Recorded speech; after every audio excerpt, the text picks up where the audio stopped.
right. As you can see, I want to tell you about side hustles, and maybe you don't have to retire.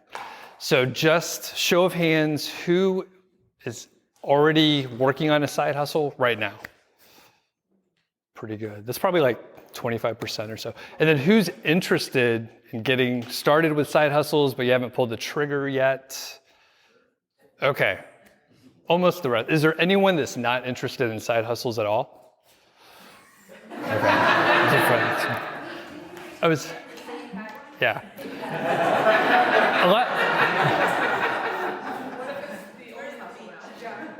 And a few people did vote twice, so please. Okay, so I'll tell you about my first side hustle, and I was still a full-time student at the time. And actually, I was a middle school student, just wanted to get a little extra spending money, and that was back when I had a lot of hair. So I decided I was going to cut grass. So I put together these flyers. That's the original. I don't know why I kept it.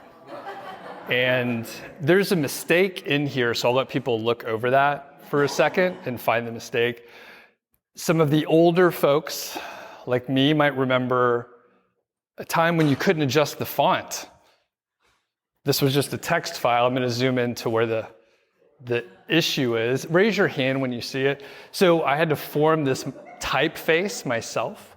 Looked pretty good, a little wide in some spots, but it worked out. Experience is spelled. You weren't supposed to say it out loud, Diana. You got it. You got it. She's sitting in the front row. Of course, she's going to yell out. So I earned a little bit of money, and it was great. So fast forward a few years there, and I went to college. I got a corporate job, did that for a little while, got laid off, but at the time, I had a few side hustles going already. Funny thing, Siri is listening right here and like writing down a whole paragraph. I don't know why she's listening to that. So I got laid off, but I had a couple side hustles going at the time, which was fantastic because I had, I guess, the foolishness and the naive like mindset that I could like take it full time.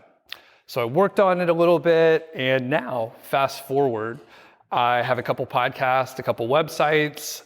That was the interview in question right there. He looks great. I don't know what he's pointing at me for like that, but. And I have a couple YouTube channels. I get to hang out with people that I like and work on projects that are fun.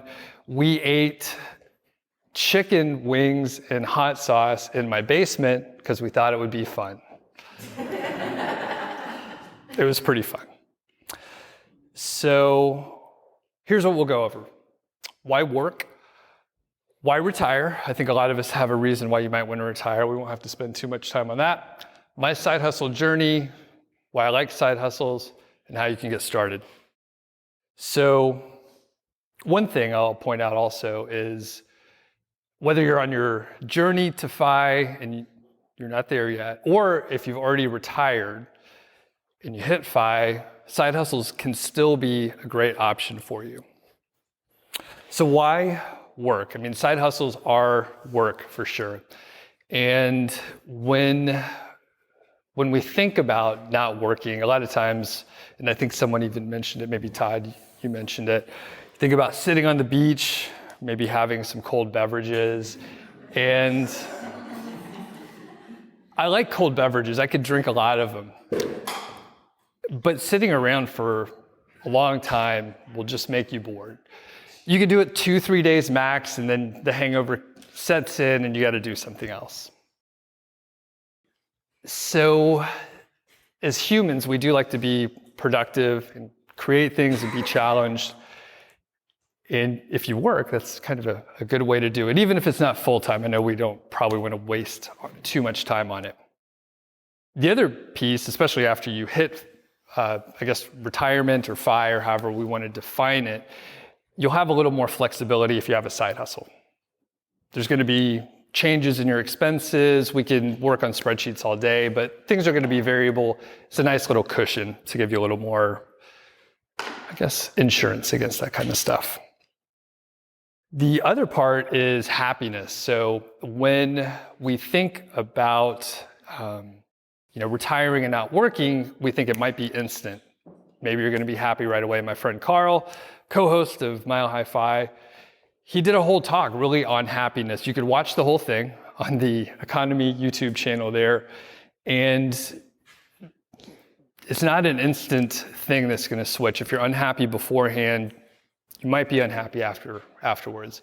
Now, if you remove yourself from a toxic work environment, for sure, that's probably going to help out a lot, but it's not the only answer. I also have been running into people who retired, they stopped working, and then they hit some period of depression. I'm no psychologist, but it seems like maybe it's the lack of productivity, maybe they're not challenged or creative, and maybe they get bored. I'm not quite sure. But working is a good way to keep that under control and be challenged. So you're thinking, if working's so great, then why are we all here? And we won't have to spend too much time on this. Everyone knows plenty of great reasons to retire from your job.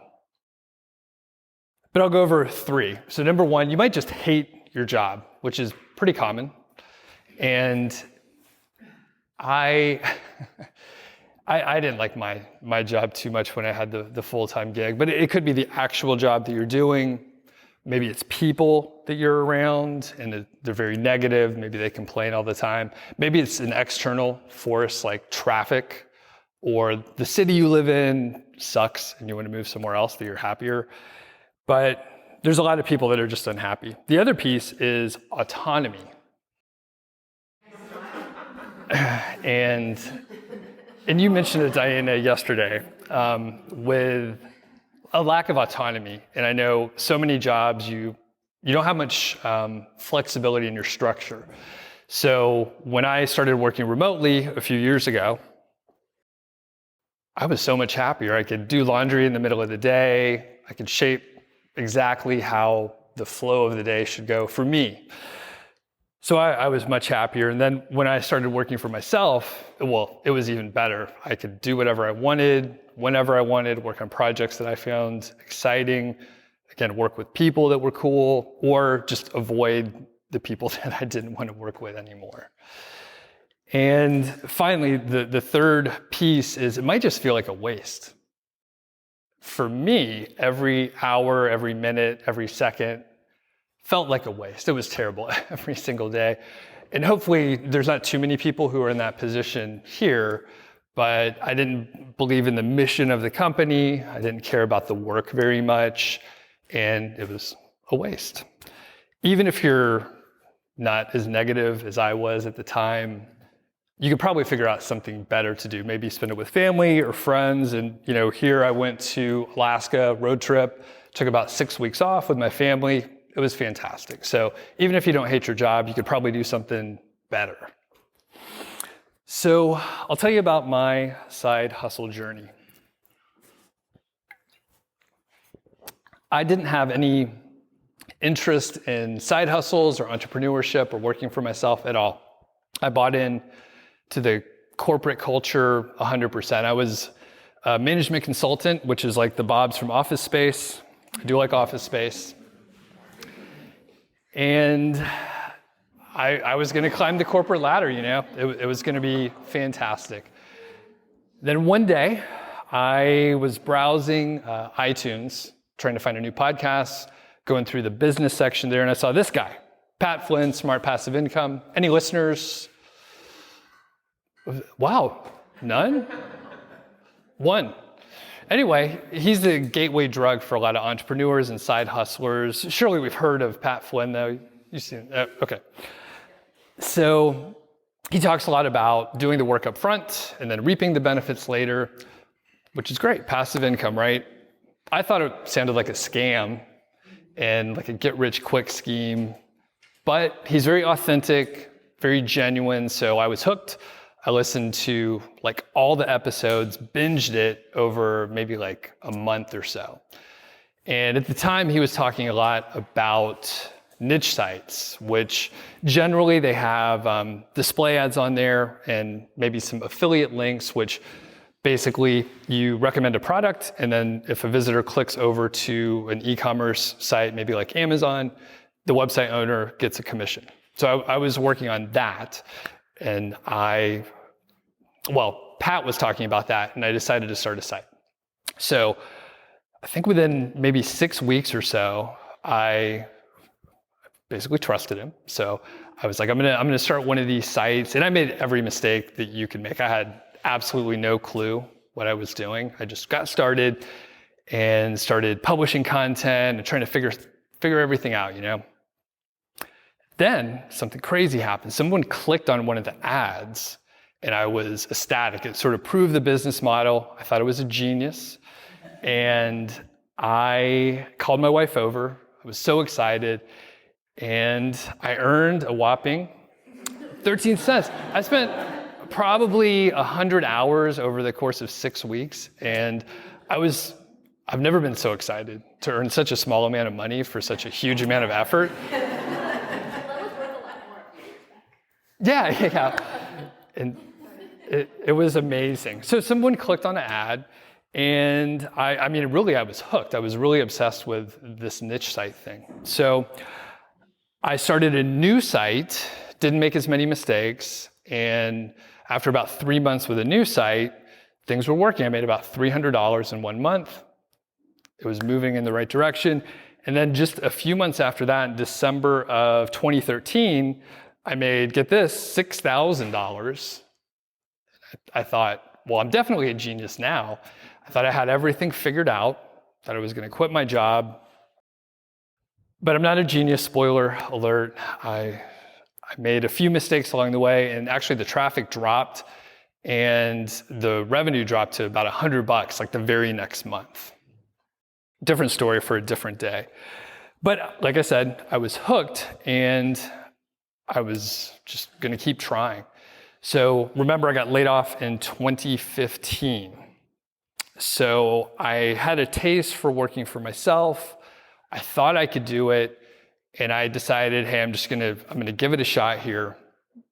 My wife let me try it, so she wasn't crazy with the idea, but she let me give it a shot. And over the next couple of years, I continued to make more mistakes, and I kept trying things. I tried different business models, and occasionally something would work. I started creating online courses. I started a podcast, started the YouTube channel, and things kind of worked out. So one thing I'll emphasize here, we talk about side hustles and it sounds like a smaller amount of money, but over the last 8 years, I've earned far more than I could have in the safe corporate job. And I've made mistakes the whole time. Sometimes it's small, like sending out an email to thousands of people with a misspelled word. Not a great speller. I've already established that. I'll show you version 2.0 of that flyer also in a few minutes. And sometimes it's a lot more expensive, maybe buying a product you don't need or thinking that you needed something and it just ended up being a waste of money. So why side hustles? I am definitely biased here. But with side hustles, you get a huge amount of flexibility here. That's my dog and I doing some kind of weird dog-human yoga thing. Not sure. Those are different days. I don't know why we kept doing that. So the first part of the flexibility is with finances. So I mentioned before, we could be really confident with our spreadsheets and the 4% rule, but there's variables outside of your control. Could be healthcare, sequence of returns, inflation, could be gas. So it's always going to change, and having a side hustle definitely eases that a little bit. It buffers and gives you maybe a little more confidence, maybe a little less stress, depending on how much risk tolerance you have.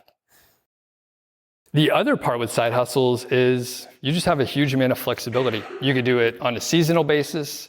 You can do it full time. You could do 2 days a week. You could pick what you want to work on. There's so many options that are available, and you can start and stop. So it's fantastic, especially if you're not sure if you're going to like something. You don't want to get a long-term job or something. Another great thing with side hustles is learning new skills. So I basically didn't know how to do any of the stuff that I do right now for a job. Or actually, I didn't know some of the things existed at all. So I came a long way. I basically just listened to podcasts and watched YouTube videos and read blogs and just figured things out. Again, making mistakes along the way, not afraid to make mistakes. With the new skills, I want to talk about talent stacking, which I think probably a handful of people have heard of. And it's a concept by Scott Adams, the Dilbert creator.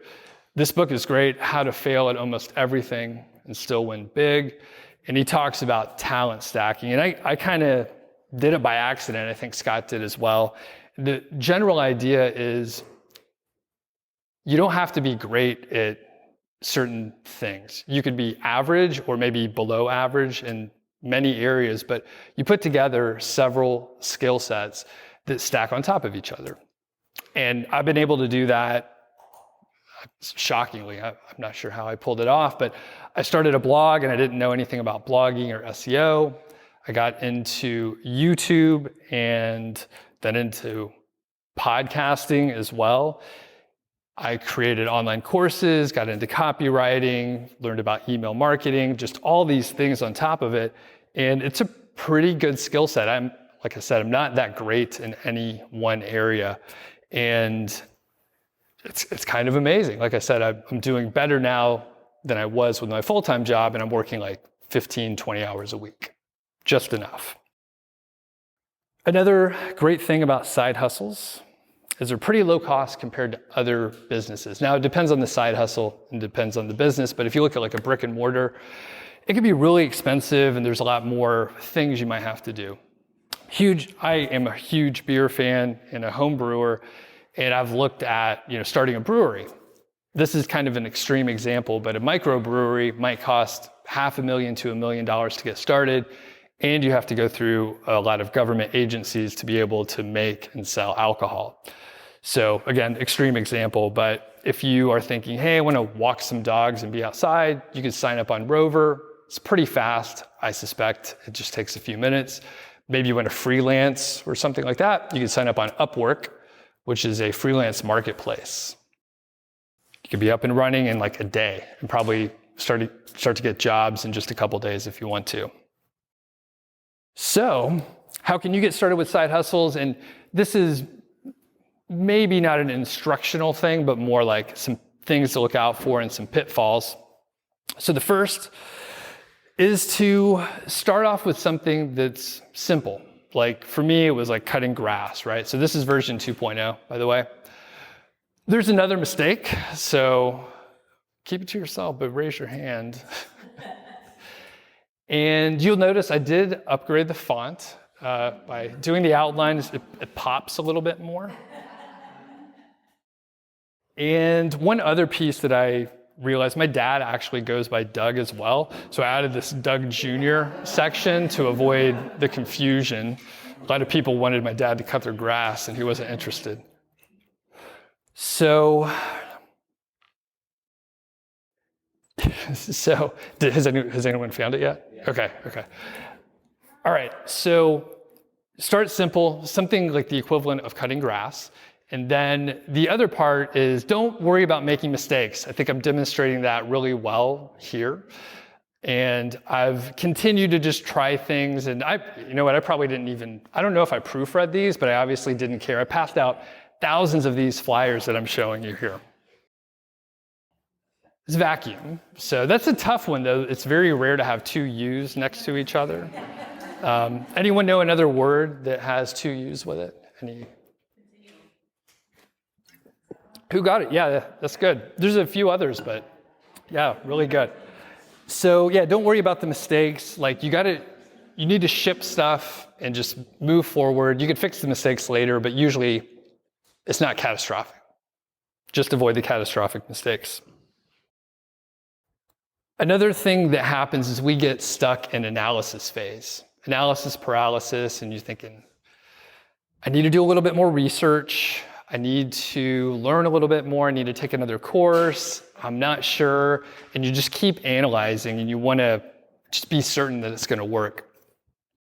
You'll never know. Usually, once you get enough information, you can just move forward. Maybe it's just what you need to know for the next step and move forward. And once you get there, you'll have a different perspective. You can learn whatever you need to at that point. And then, don't wait for all the green lights to just tell you, go. There's always going to be something that's going to hang you up. You're going to be a little too busy, some other project. They're never going to line up all green. If it is red, please do, stop at an actual traffic light, but, go to the next spot and you're going to be all right. You don't want to just wait and wait and wait. It's never going to be the right time. So one thing that I'll mention is things that are not blogs or creating content in some form. In a room like this, we learned a lot from podcasts, and blogs, and YouTube. So it's a very clear path, and you may think, I got to do one of those. But you don't have to. There's so many different options. I threw out a couple earlier.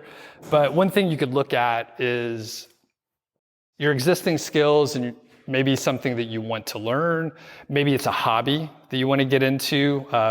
For example, my wife took a cookie decorating class because she followed someone on Instagram who took pictures of her cookies that were decorated. So she took the class at a brewery and the lady charged $60. So it's like something that's fun, something she was into and spending time on anyway. And then she could share cookie decorating with people. So it could be something like that you already like to do. Or maybe you want to get into that. So there's so many options with that.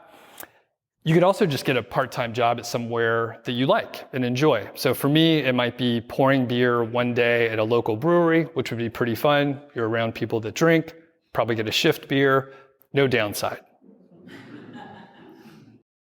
And from here, I just put this slide together so that you can see that it took a little while to do things. When you compress a story, it sounds like it was really fast or easy.